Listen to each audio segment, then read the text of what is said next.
حضرات مومنین، جیسے کہ حدیث قصہ کی تلاوت سے آپ تک یہ بات پہنچ گئی ہے کہ آج کی محفل کا آغاز ہو چکا ہے اور اب باقاعدہ طور پر جو میلاد کا انتظام ہے اس کا بھی آغاز ہونے جا رہا ہے۔ میری آواز جہاں تک پہنچ رہی ہے مومنین سے، مدعوین سے اور منتظمین سے بھی کہ وہ مسجد کے اندر تشریف لے آئیں تاکہ ہمیں جو ایک خلا محسوس ہو رہا ہے وہ نہ محسوس ہو۔ ویسے خلا تو کچھ نہیں ہوتا، انسان کی فکر کی اپنی ایک دین ہے۔ آدمی اگر سوچے تو اکیلے میں بھی ایک لشکر ہوتا ہے، لہذا پھر بھی روایت کو کفایتداری کے ساتھ میں آپ کو آواز دے رہا ہوں، آپ ہی کے شرف کے لیے کہ آپ اگر اس محفل میں آتے ہیں تو آپ برکت و مقدس محفل کے شرف کے لائق سمجھے جائیں گے اور آپ کا نام جناب فاطمہ زہرا کی فہرست میں بھی اس جگہ پر ہوگا جہاں ہونا چاہیے۔ لہذا میری آپ سے پھر ایک دفعہ گزارش ہے کہ آپ مسجد میں تشریف لے آئیں تاکہ آج کی محفل کا جو میں خطیب محفل حجت الاسلام والمسلمین راسخ الادب عربی عالی جناب عزت مآب مولانا شیخ غلام السیدین صاحب نجف اللہ امام جمعہ مسجد جامع سے التماس کرتا ہوں مؤدبانہ کہ وہ منبر سرنی پر آئیں اور اہل بیت کے حوالے سے علی اصغر کی فضیلت کو بیان کریں۔ اور ویسے آپ سب متعارف ہیں کہ غلام السیدین صاحب قبلہ کی جو عظمت اور کاج ہے ہمارے مٹیا بھوج کے شیعوں کے لیے اور شیعہ فرقہ جعفریہ کے لیے اور شریعہ کے لیے وہ کسی سے چھپی بات نہیں اور اب محتاج تعارف نہیں ہے، اور آپ کی عظمت کا لحاظ ہی ہمارے لیے بڑی بات ہے۔ آپ منبر پر تشریف لائیں اور ہمیں اپنے بیان سے مشرف ہونے کا موقع بنائیں۔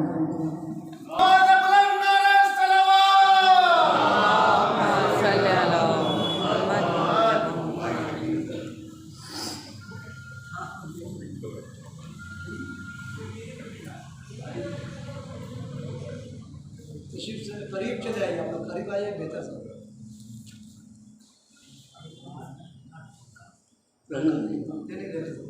أعوذ بالله السميع العليم من الشيطان اللعين الرجيم وبفضله بسم الله الرحمن الرحيم الحمد لله الذي نور قلوبنا بنور معرفة أهل البيت سبحان الله سبحان والصلاة والسلام والتحية والإكرام على البشير النذير والسراج المنير سيد الأولين والآخرين حبيب إله العالمين أبي القاسم المصطفى محمد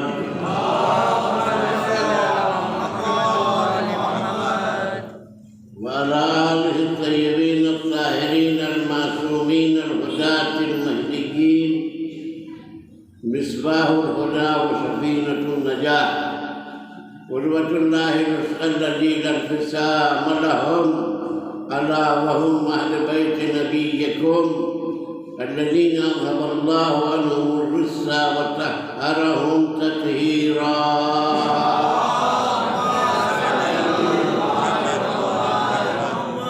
لا سيما على بقية الله الذي بقيت الدنيا ببقائه ورزق الورى بجوده واللعنة الدائمة الباقية على أعدائهم أعداء الله من أول عداوتهم إلى لقاء يوم الله. وبعد فقد قال سبحانه تبارك وتعالى في كتابه المجيد وفرقانه الحميد بسم الله الرحمن الرحيم إذ عهدنا إلى إبراهيم وإسماعيل أن طهر بيتي للطائفين والعاكفين والركع السجود صلوات.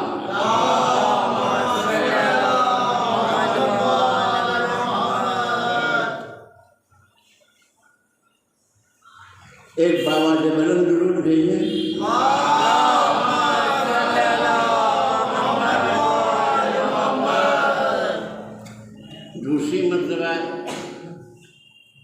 شان کا درود بھیجے کہ مجھ میں تقویت پیدا ہو۔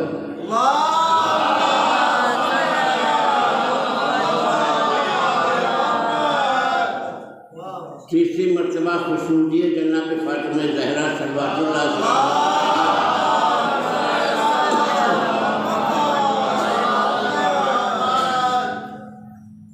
یہ محفل جناب علی ابن الحسین کی ولادت باسعادت کے سلسلے سے ہے، اور میں یہ بھی واضح کر دوں کہ امام حسین علیہ السلام کے جتنے فرزند تھے سب کا نام علی تھا، اور امام حسین علیہ السلام کی جتنی بیٹیاں تھیں سب کا نام فاطمہ تھا۔ کائنات میں امام حسین دو ذات سے محبت کرتے تھے، ایک حضرت علی سے اور ایک حضرت فاطمہ سے۔ تو میری گزارش یہ ہے کہ جتنے حسینی ہیں انہیں بھی چاہیے کہ علی سے محبت کریں۔ حسینیت کا تقاضا ہے علی سے محبت کریں۔ اسی محبت پر اپنے ہر فرزند کا نام علی رکھا۔ تشخیص کے لیے بعد میں کنیت اضافہ کی گئی، جیسے فاطمہ، کئی بیٹیاں تھیں امام حسین کی، فاطمہ صغریٰ، فاطمہ کبریٰ، اور ایک فاطمہ جو جناب علی اصغر کی بہن تھیں، ان کا لقب ہوا سکینہ یا سکینہ۔ بعض لوگوں نے انہیں یاد کیا ہے رقیہ بنت الحسین کے نام سے۔ سکینہ اس لیے کہا گیا کہ امام حسین کی نگاہ جب سکینہ پر پڑتی تھی تو آپ کو سکون ملتا تھا، اس لیے اس فاطمہ کا لقب ہو گیا سکینہ۔ صلوات محمد۔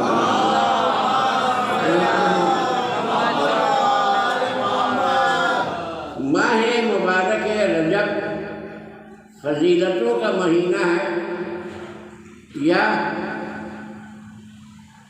امامت کا مہینہ ہے۔ اس میں بہت سے ائمہ کی ولادت کی تاریخیں ہیں، اور کچھ تاریخیں بہت ائمہ سے منسوب ہیں اس میں واقعات کے حوالے سے۔ امام محمد باقر علیہ السلام کی ولادت ہے،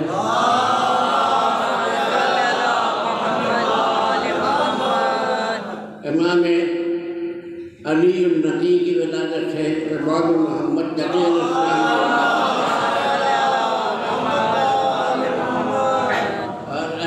کی سردار حضرت علی علیہ السلام کی بھی ولادت ہے۔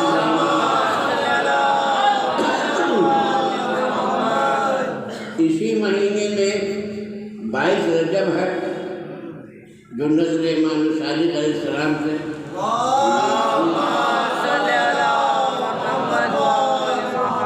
اسی مہینے میں فتح خیبر ہے، اسی مہینے میں فتح خیبر ہے، اسی مہینے میں امام حسین کا آخری سفر ہے۔ تو اس مہینے میں ائمہ معصومین کی بہت سی مناسبتیں ہیں، اس لیے میں نے ایک آیت پڑھی ہے آپ کے سامنے، وَإِذْ عَهَدْنَا إِلَىٰ إِبْرَاهِيمَ، یاد کرو اس وقت کو کہ جب ہم نے ابراہیم اور اسماعیل جیسے پیغمبروں کو مأمور کیا، حکم دیا ان طہر بیتیا، کہ وہ جائیں میرے گھر کو پاک و پاکیزہ کریں، للطائفین والعاکفین والرکع السجود،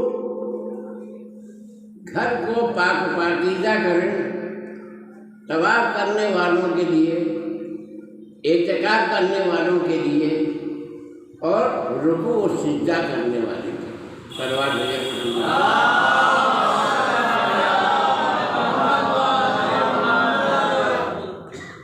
اس آیے کریمہ میں وجہ تعمیر خانہ کعبہ بیان کی گئی، مقصد تعمیر کیا ہے وہ بھی بیان کیا گیا۔ یہ ہمارے لیے باعث فخر ہے، ہم اسے مانتے ہیں جس کی جنم بھومی خانہ کعبہ ہے۔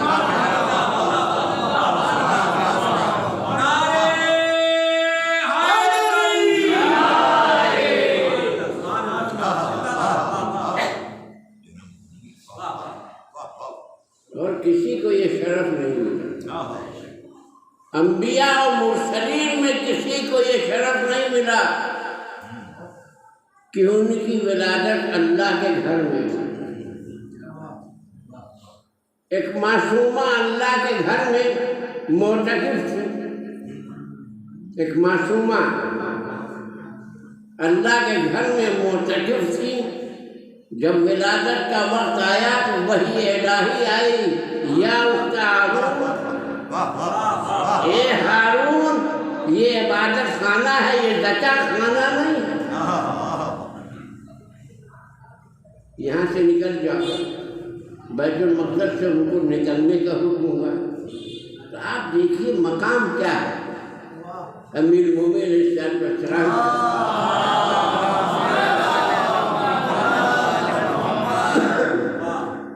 ایک نبی ہے، اس کی ولادت کا وقت آتا ہے تو حکم ہوتا ہے اخرجی نکل جاؤ، لیکن جب ہمارے امام کی ولادت کا وقت آتا ہے تو مادر علی کو حکم ہوتا ہے ادخلی داخل ہو جاؤ۔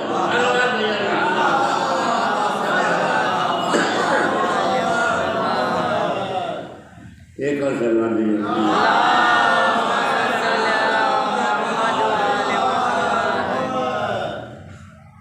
دیکھیے یہ شرف مکانی، ایک شرف مکانی ہوتا ہے اور ایک شرف زمانی ہوتا ہے۔ تو مقام بلند ہو تو اس میں آنے والے کا مقام بھی بلند ہوتا ہے، اس کو کہتے ہیں شرف مکانی۔ قرآن کی نسبت سے اور اسلامی معیار کے اعتبار سے بیت اللہ سے بڑا کوئی مقام نہیں، اور میں دعوے کے ساتھ کہتا ہوں کہ بیت اللہ میں فرد واحد نے اعتکاف کیا۔ جب سے خانہ کعبہ بنا ہے آج تک کسی نے خانہ کعبہ کا اعتکاف نہیں کیا۔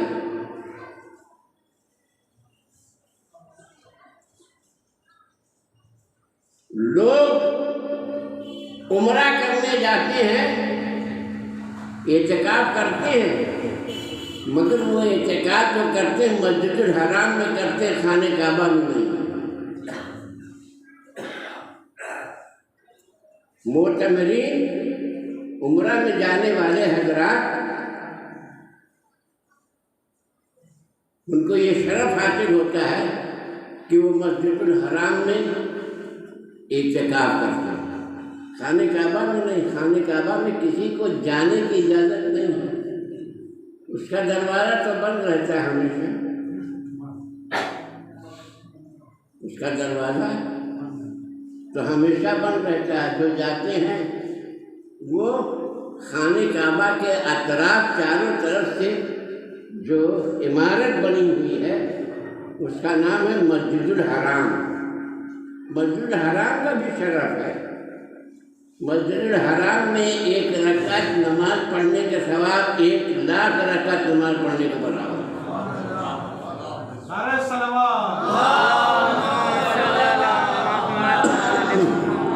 تو مسجد الحرام میں ایک رکعت